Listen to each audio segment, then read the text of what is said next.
pagseserbisyo, malago. Kailangan tayo pong baywan ng Angeles. And of course, yung pinakahihintay po ng ating mga senior citizen na kung saan yung iba nakakatanggap, yung iba po ay hindi. Kaya ang gusto po natin dito, kung ang kapitbahay ko tumatanggap ng allowance sa City Hall, dapat lahat ng senior citizen, lahat ng PWD, lahat po ng single parents ay tumatanggap ng allowance sa City Hall. Walang iba kundi si Nong Tamayo. Pension! Pension! Pension! Yan ang isusulong ni Kabayan Nong Tamayo, number 25 sa Balota. Maraming salamat po.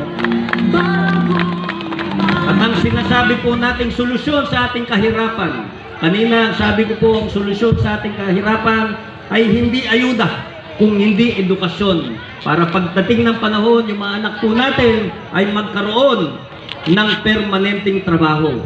Walang iba po kundi si Councilor Roda Timayo. Maya Pabengi po, kay Kayungan!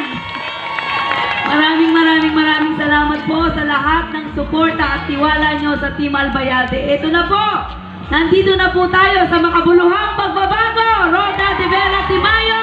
Servisyong higit sa sarili ang iaalay sa Angeles City kasama ng Perfect 10 Team Albayalde. Mabuhay po tayong lahat! At ang susi po sa ating healthcare services, sa ating ONA, para magkaroon tayo po ng maayos na healthcare services dito sa Angeles. Yang ONA, yang pong ating mga dialysis center, mobile clinic, nandito po ang ating doktora ng Angeles, Doktora Pai Juan.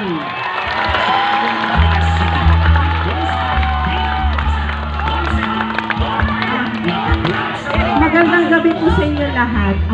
Asahan po ninyo na hindi masasayang ang boto ninyo dahil papatunayan at paparamdam namin na ang tagumpay po ng Perfect 10 ng Team Albayalde ay tagumpay po ng lahat.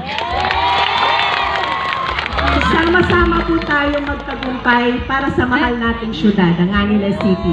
Doc Pai Juan po. Maraming salamat. Isang doktora na At kung tayo po ay edukado, meron pong magbibigay sa atin at magtuturo para tayo ay magkaroon ng negosyo. Ang gusto ay trabaho, walang iba. Kung hindi si Councilor Don Quito. Maraming salamat po sa inyong lahat, no, sa lahat po ng mga non-government organizations, volunteers, no po, sa 33 barangays na sumasama sa amin araw-araw. Ito na po ang simula ng pagbabago na pagsasamahan natin sa susunod na 3 taon. Nakakasiguro po kayo, mararamdaman nyo ang quality na serbisyo, quality na pamumugobyerno, quality na pamumuhay sa Angeles City. Muli po, ako po si Councilor Don Quito, ang inyong king to quality. At ang mangunguna sa pagputol ng ating environmental fee. Ito po, walang kupit. Walang kupit dito sa ating CPA na napakabata, no? Si Councilor Patrick Cura.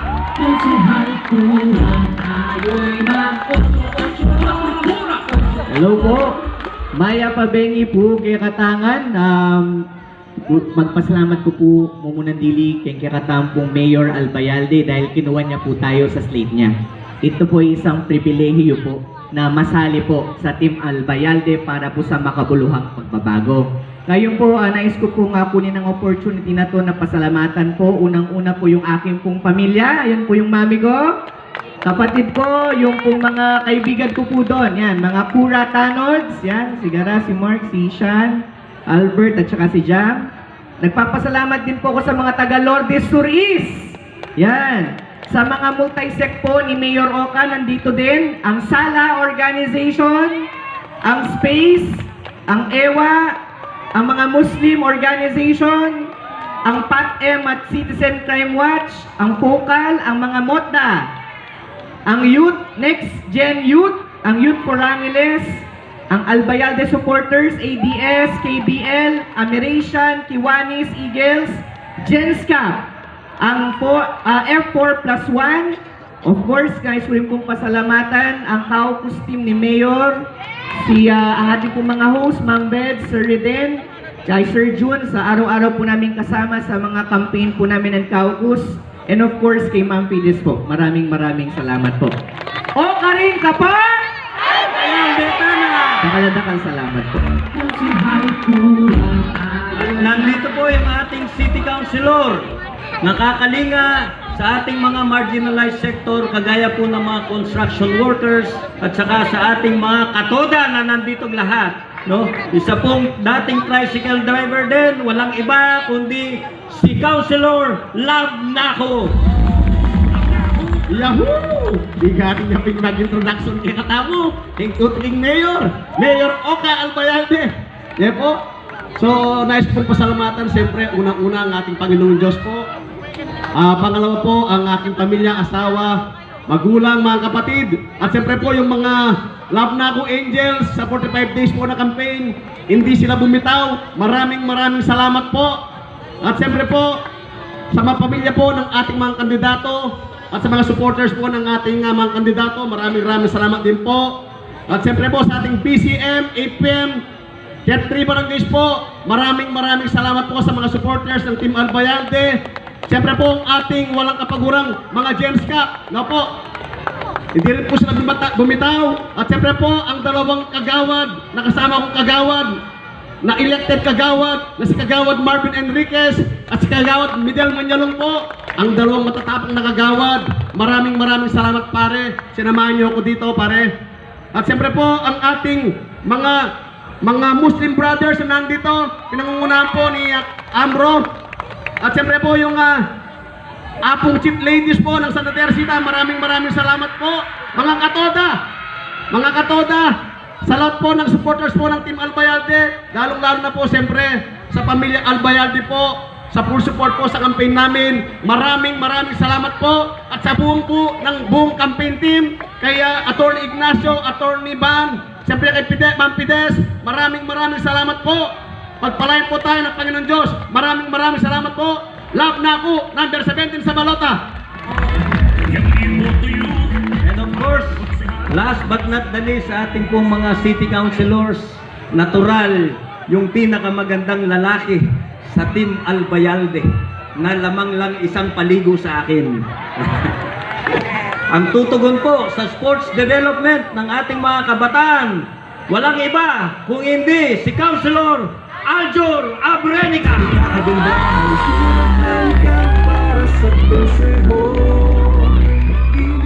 Magandang gabi po sa inyo lahat. Ayan. Unang-una po hindi ko na po isayin. Basta maraming salamat po sa inyo sa pagmamahal na ibinigay niyo po sa amin. Parang kailan lang po yung 45 days na campaign. Ngayon, nandito na po tayo ngayon. Para po sa akin, ang masasabi ko, isa pong malaking pribileyo na maging parte po ng Albayalde team. Kasi napakarami ko pong natutunan pagdating po sa disiplina, leadership, kusa, puso, no? At vision. Kaya ako po ay nagpapasalamat na naging parte po ng takbong ito. At lagi ko nga pong sinasabi, king alab po ng puso, ala pong imposible. Kaya tayo lahat po sa Team Albayalde po, naniniwala po ako sa makabuluhang pagbago. Sama-sama po tayo. Wala pong imposible, no? Sama-sama po tayo mag-dream, believe, survive para sa Angeles. Maraming po salamat. Maganda. At ngayon po, yung magiging ama ng ating mga city councilors, kilala nyo rin po ito dahil isa rin siyang artista. Ito po, nakapagtalaga ng mahigit 40 na city ordinances nung siya ay 3-termer na city councilor dito sa lungsod ng Angeles. Ang motto po nito ay no demolition without relocation. Ito po ang mga tumulong sa mga walang bahay dito sa Angeles at tumulong sa mga toda dito sa Angeles. Walang iba kung hindi the man of service, Vice Mayor Amos Rivera. Thank you. Thank you, Mayor. Magandang gabi po sa inyo lahat. Unang-una, gusto kong i-recognize ang aking one and only din na asawa, si Max Rivera. At ang aking pamilya, palakpakan ho natin sila. Yung mga team Vamos, palakpakan ho natin. Mayor, nandito rin po ang grupo ng mga solo parents, Mayor.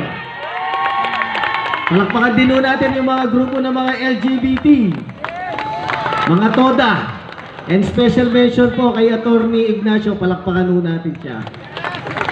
Mayor, kung okay lang, tabi lang po tayo dito. Mga ka-Angileños po, dapat on May 12, ikalat po natin sa mga lahat ng botante ang isang katanungan lamang. Dahil ang laban po sa mayor, one-on-one lang, at ang laban po sa vice mayor, one-on-one din. Isa lang mo ang tanong, at pakiusap ko po, ikalat nyo to. Sino ba ang nararapat na maging mayor at vice mayor sa Angeles City?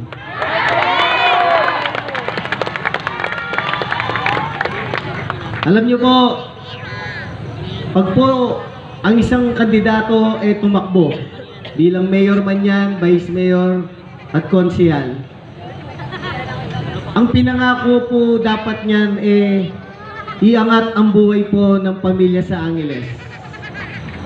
Nakakalungkot man pong sabihin, alam naman natin ang nangyari, kabaligtaran po doon sa pinangako. Pasensya na po kayo, Mayor, kung kailangan ko lang ulitin to. Sila po ang may gawa sa environmental fee na nagpahirap po sa lahat ng mga tao sa Angeles. Yung mga nakaupo po ngayon na nangakong tulungan ng mga pamilya, sila po ang may gawa. Bakit po nawalan ng bahay ang mga pamilya sa Margot, Anunas at Balibago? Sila po din ang may gawa.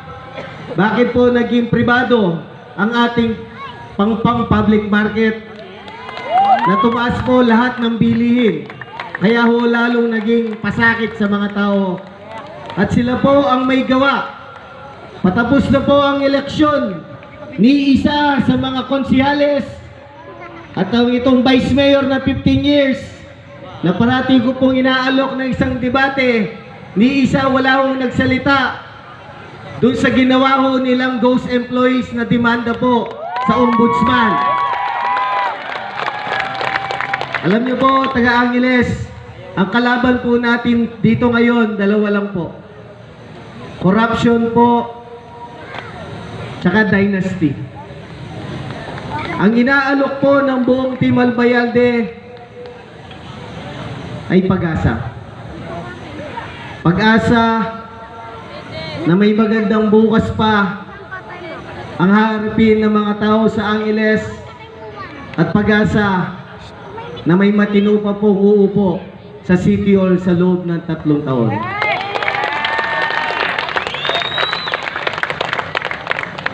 Ano pong petsa ngayon? May 7. Please listen.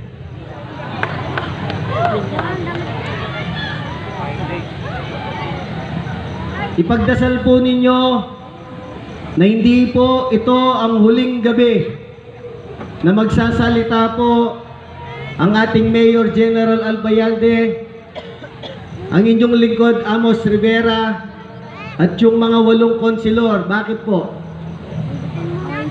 Kasi po hindi na po mauulit ito pag hindi po tayo nagtulungan para manalo po ang Team Albayalde. Dahil I'll be very honest with you, ito na po ang huling eleksyon na aming papasukin. Ang kinatatakutan po namin dito, pag hindi po tayo sumubok sa bago, for 20 years po, minimum, isang apelido na lang po ang hahawak dyan, at mananatiling maging mahirap po ang mga pamilya po sa lungsod ng Angeles. Ang tanging hiling ho lang namin sa inyo, dalawa, pangawakan po ninyo yung pangakong binitawan namin ngayon, natutupad kami. In exchange po, ang kailangan lang ho natin gawin, por favor, wala pong mawawala kung susubok po tayo ng bago. At bilang mga Pangulo Mayor, kaya tinawagan po kita dito.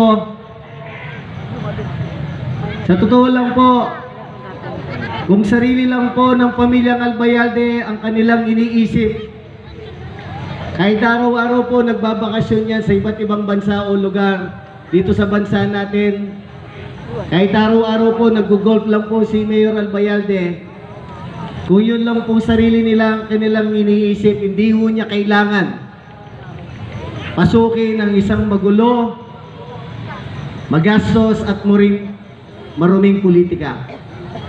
Sana po lahat po ng mga nandito, lalo na po yung mga nagtutulog-tulugan, sana po magising na po tayo. Maawa po tayo sa ating syudad. Napakalaki po ng pondo ng City Hall. 10 billion pesos. Hindi ho masama ang pera kung gagamitin po natin sa tama.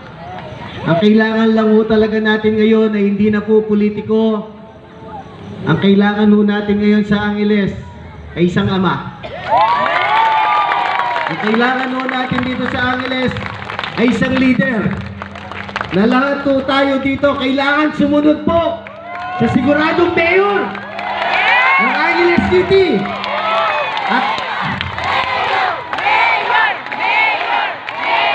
At meron pa po tayong 5 araw para tulungan po siya.